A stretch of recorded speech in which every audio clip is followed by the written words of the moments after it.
So I think let's Dean speak for a bit and let you know a little bit more about him.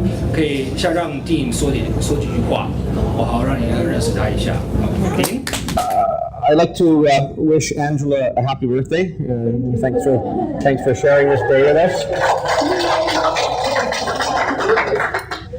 And as Bert said, they've created 30 new seats in the federal parliament.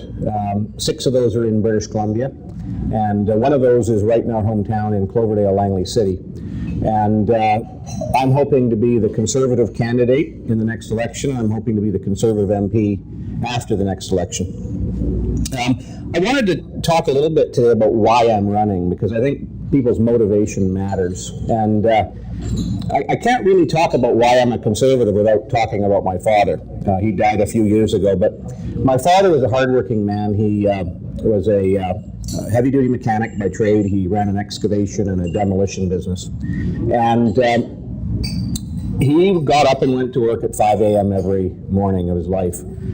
Was hardly ever home before 5 or 6. He came in, he had supper, he went back out to the shop and did a couple more hours of work to make sure the equipment was ready for the next day.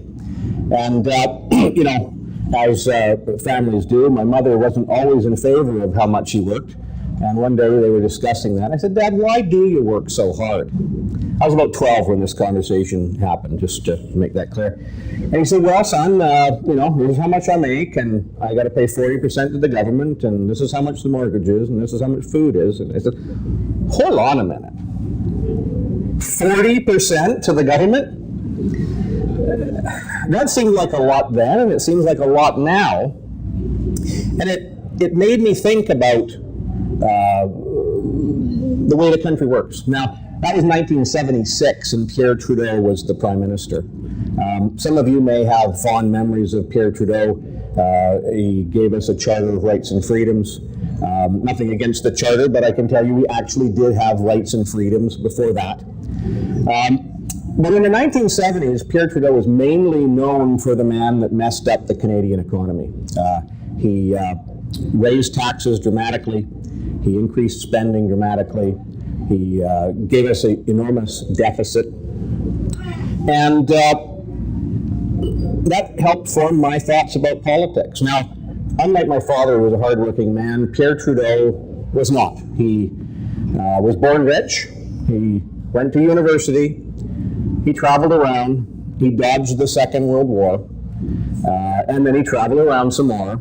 And then eventually in his 40s, he decided he should get his first job in his life, Member of Parliament. The Liberal Party made him Prime Minister. And then we had many years where we had a socialist ideologue with no experience doing anything in the real world as Prime Minister. And those of us who lived through it know that he did a lot of damage. I realized then I wasn't a liberal. At 12, though, I wasn't quite sure what I was. So I started sending away for information from the other parties, and I got some back from the Conservative Party. And what did the Conservative Party stand for in 1976? Low taxes, small government, balanced budgets, safe streets, and a strong national defense. So I realized in 1976 I was a Conservative, and I joined the party.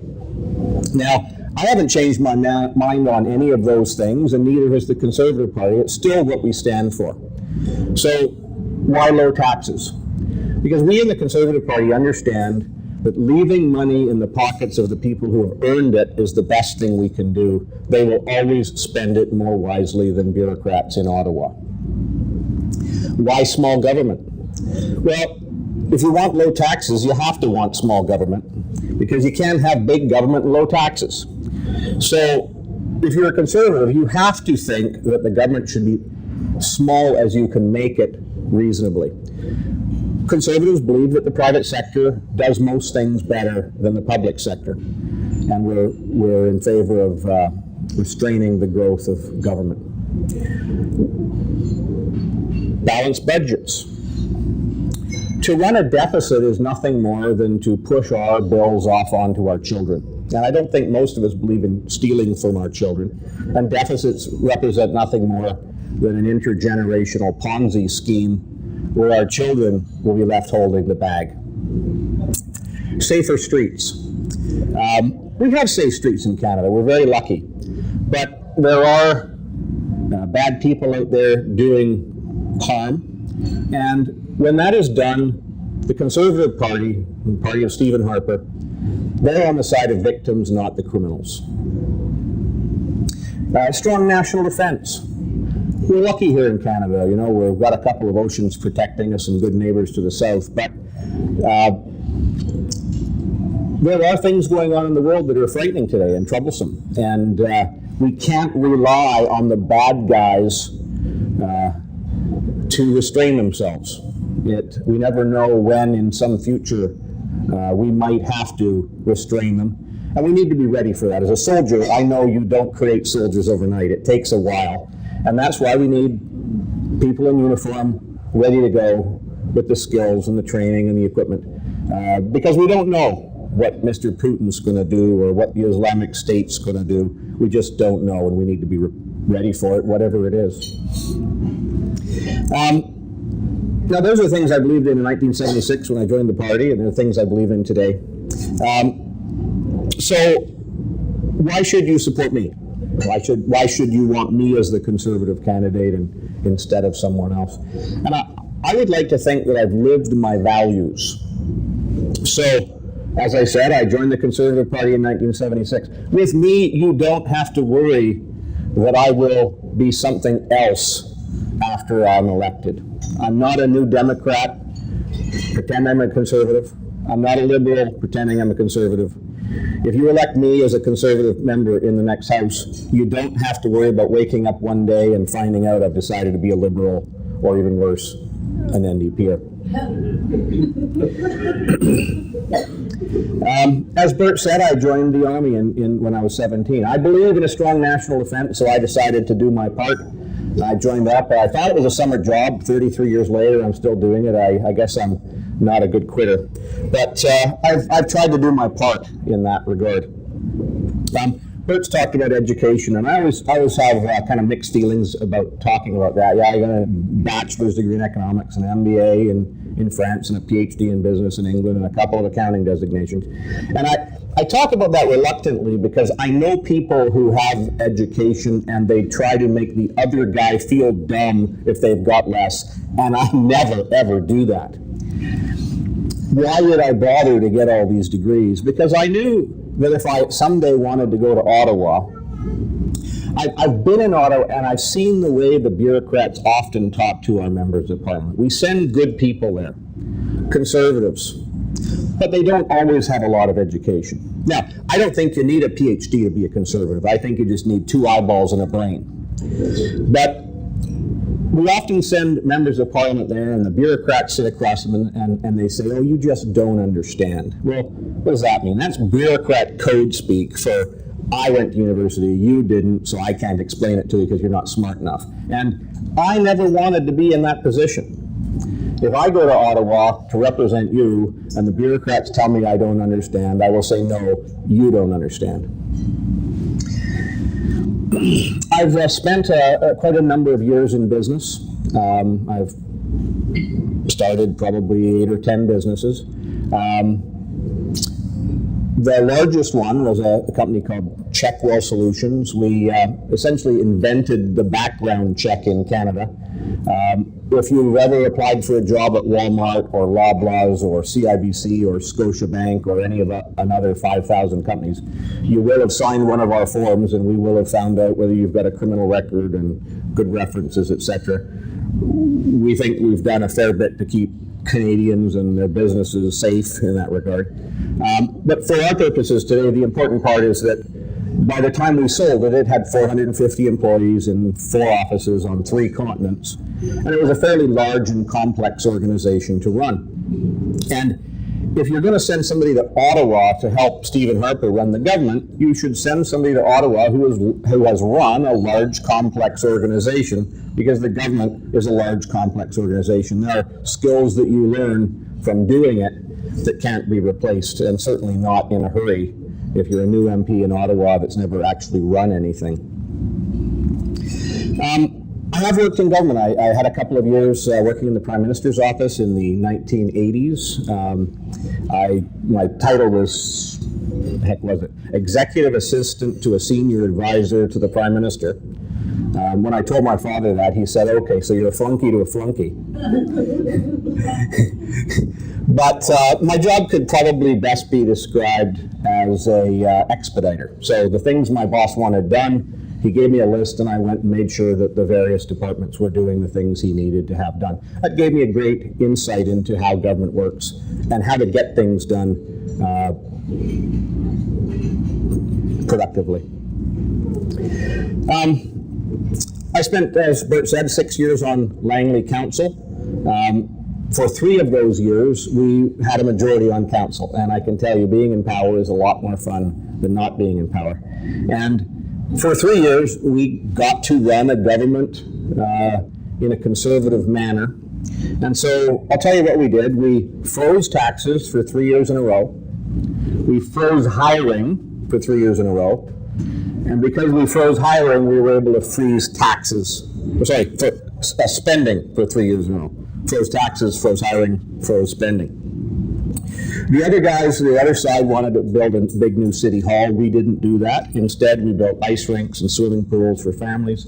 We built roads and overpasses so people could get home to their families. We doubled the size of the police force, made Langley a safer place. We chased the criminals out of town. And I always have to say sorry, Abbotsford.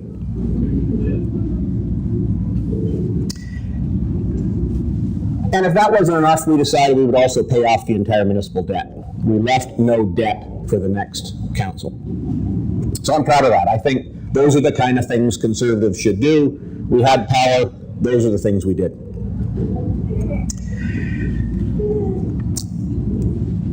If you send me to Ottawa, I will go to Ottawa knowing what I believe in and knowing how to get things done. And that kind of brings me back to the beginning of my story. My father was a bit of a workaholic. I'm a bit of a workaholic. I judge myself at the end of the day by how much I've gotten done that day. And that is why I am so unimpressed with the new Trudeau. He's not ready.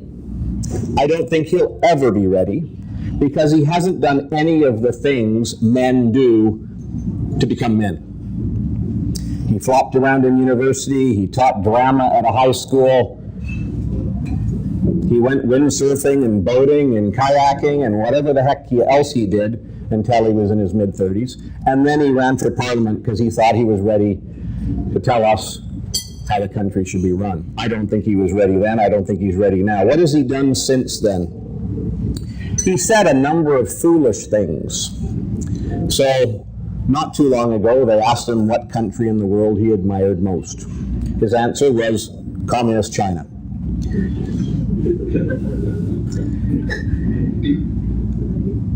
There's things we can respect about Communist China, but there are also things that we are troubled by in Communist China, and I think for him to say that that's the country that he admires most in the world is concerning.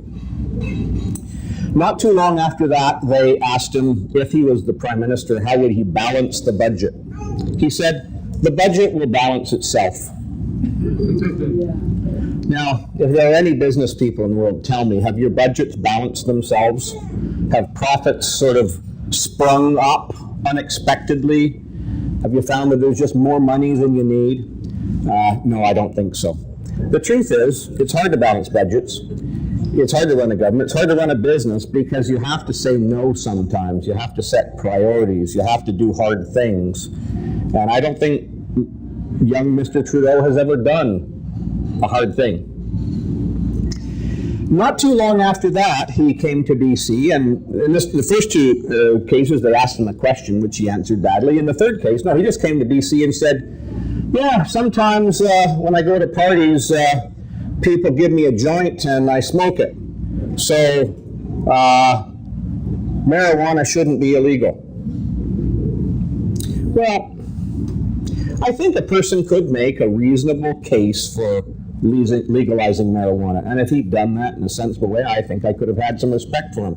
But that's not what he did. He simply said, I smoke dope, therefore it should be legal. No, Mr. Trudeau, You've got it backwards. It's illegal, therefore you shouldn't smoke dope. As a person sitting in the Parliament of Canada writing the laws for the rest of us, you shouldn't have contempt for the laws of Canada. Not too long ago, he announced that henceforth, you couldn't be a Liberal candidate unless you're in favor of abortion. Now, people can differ on that question. But is a real leader someone who is afraid that people might have a different opinion than him? Is a real leader someone who stomps out dissent and says, you can only think like me? I don't think so. I think that's a sign of weakness and cowardice that's troubling. So, why would you want to support me?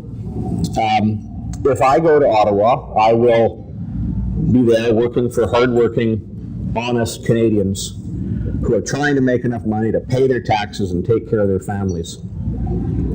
That's what Stephen Harper and the Conservative Party believe in, that's what I believe in, and that's what I would do if you were good enough to send me to Ottawa.